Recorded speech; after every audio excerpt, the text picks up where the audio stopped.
अपने दर्शकों को नमस्ते, प्रणाम, सलाम, जोहार, जय हिंद।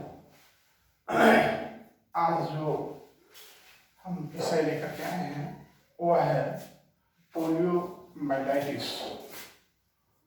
पोलियोमाइलाइटिस यानी पोलियो।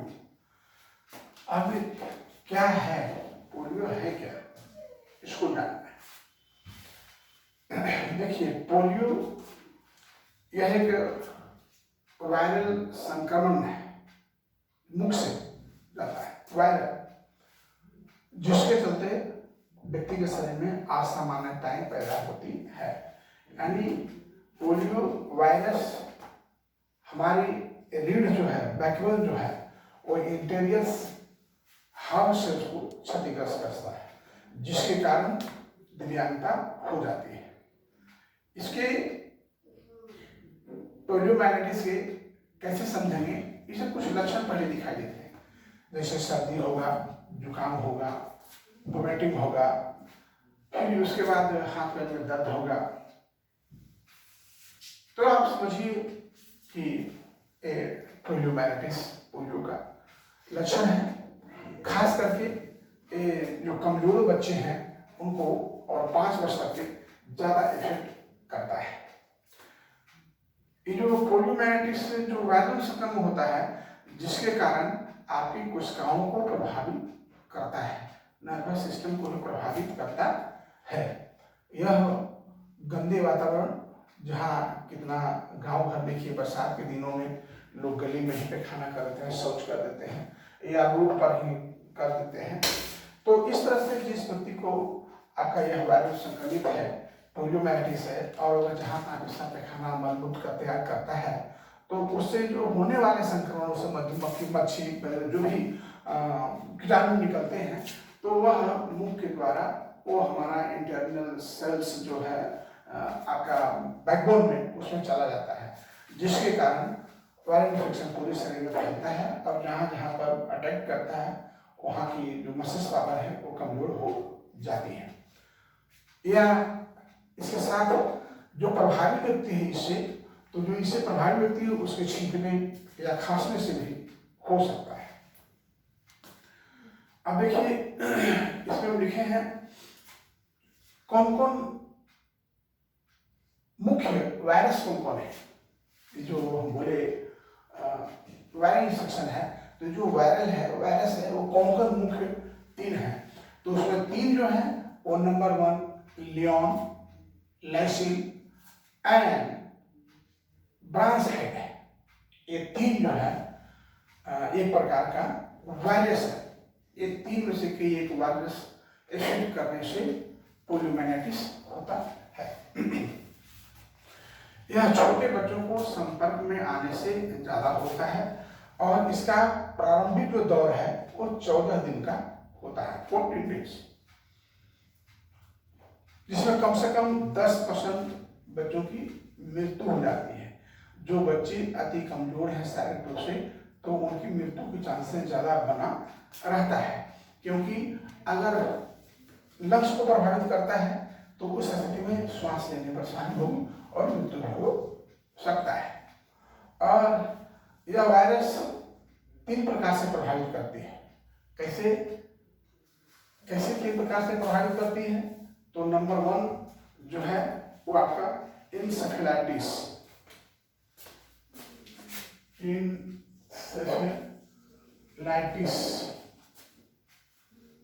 और दूसरा है बालबार,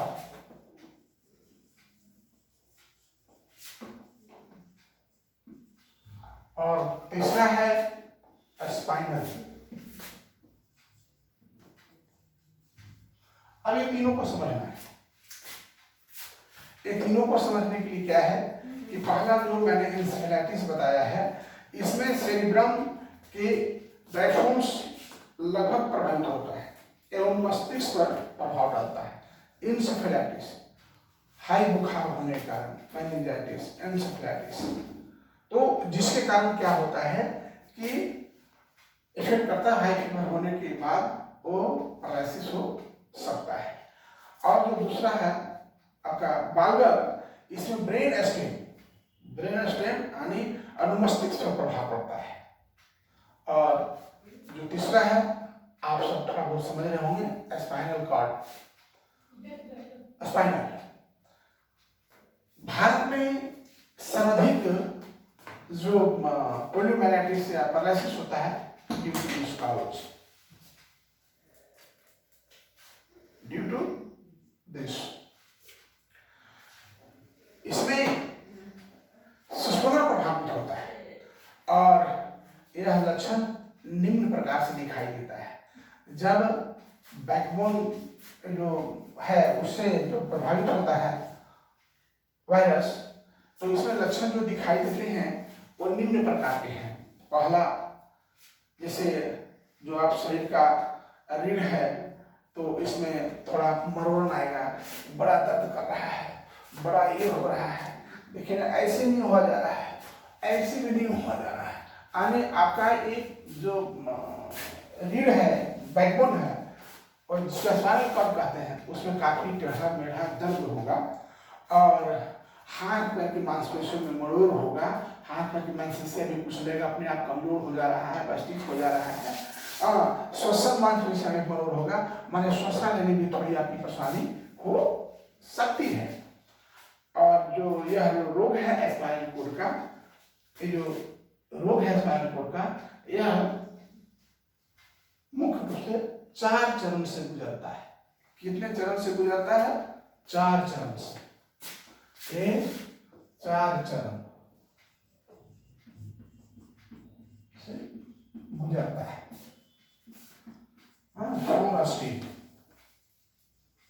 इसके 4 स्टेज हैं। देखिए क्या क्या स्टेज है। देखिए पहला जो स्टेज इसमें है वह स्टेज है लकवापूर्ण चरण। लकवापूर्ण चरण में क्या होता है कि इस चरण में पहले बुखार और मचलाहट होती है। क्या होता है? पहले बुखार होता है, मचलाहट होता है, दर्द होता है बैकबोन में, मरोड़ होता है, थकान दिखाई देता है, रीढ़ की हड्डियां, हाथ पैरों की अथवा फेफड़ों की मांसपेशियां जो है इस लक्षण दिखाई देती है। यानी आपका पूरा बदन तोड़ मरोड़ दर्द से पहले परेशान होगा। यह 2 दिन का होता है। जो आपका लकवापूर्ण चरण है, लकवापूर्ण चरण, लकवापूर्ण चरण एक कितने दिन का होता है? 2 दिन का। दूसरा जो है वो आपका तीव्र स्वास्थ्य चरण, तीव्र स्वास्थ्य चरण। और तीव्र स्वास्थ्य चरण क्या है? तीव्र स्वास्थ्य चरण, इस चरण में प्रभावित मांसपेशियां कोमल हो जाती है, सख्त हो जाती है और अंशतः पूर्णतः निष्क्रिय हो जाती है। निष्क्रिय मतलब मांसपेशियां काम करना बंद कर देती है। अगर फेफड़े की मांसपेशियों को प्रभावित करती है तो उसमें श्वास लेने में, इनहेल और एक्सहेल करने में कठिनाइयां पैदा होने लगती है।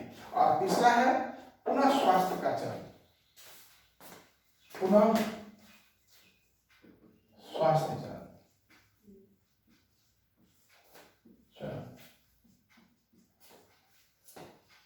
पुनः स्वास्थ्य चरण, जो तीव्र स्वास्थ्य चरण होता है ये आपका, ये भी 2 सप्ताह का होता है। 2 सप्ताह का। पुनः स्वास्थ्य चरण जो है, पुनः स्वास्थ्य चरण यह 2 वर्ष का होता है। 2 वर्ष का। तो जो 2 वर्ष का जो चरण होता है इसमें क्या होता है? देखिए इस चरण में रोग का संक्रमण पूरी तरह से रुक जाता है। यानी जो संक्रमण होना था वह आपका 2 दिन 2 सप्ताह में हो चुका है। अब जो है वह 2 वर्ष तक हो जाता है। 2 वर्ष के बाद जो संक्रमण है, इन्फेक्शन है, वह रुक जाता है। इसकी मात्रा में इंटेरियर हॉल सेस जो है वह मांसपेशियों को पूर्ण स्थिति प्राप्त कर लेती है, लेकिन होता यह है कि चूंकि मांसपेशियां कमजोर पड़ जाती है अतः वह काम करना बंद कर देती है। और जो चौथा है अंतिम चरण, यह भी 2 वर्ष का होता है।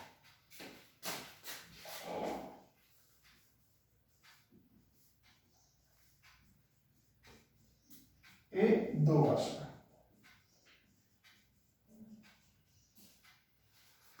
अंतिम चरण जो है वह 2 वर्ष का है। इस समय रोगी अपनी अपनी गामक कमियों को पूर्ण करने के लिए पुनः अभ्यास करता है। एनियोथेरेपी, अगर स्पीच थेरेपी, स्पेशल एजुकेशन या थेरेपी का सहायता लेती है और सहायता लेकर के रोगी लपकड़न मांसपेशियों को क्रिया बाकी कमजोर अथवा बलशाली मांसपेशियों को सहायता से सीखता है। यानी कहने का तात्पर्य है कि उसमें जो मांसपेशियों में शक्ति है, पावर है, उसी को और बढ़ा करके speech therapy, physiotherapy, special education के द्वारा कुछ डेवलप करके वो कार्य लेती है। अब हम आगे बताएंगे लक्षण क्या है, इसके लक्षण, सिम्टम्स। ये क्या होगी, ये कैसे बनाई हुई है, ढंग से करिए ना। हाँ, सिम्टम्स।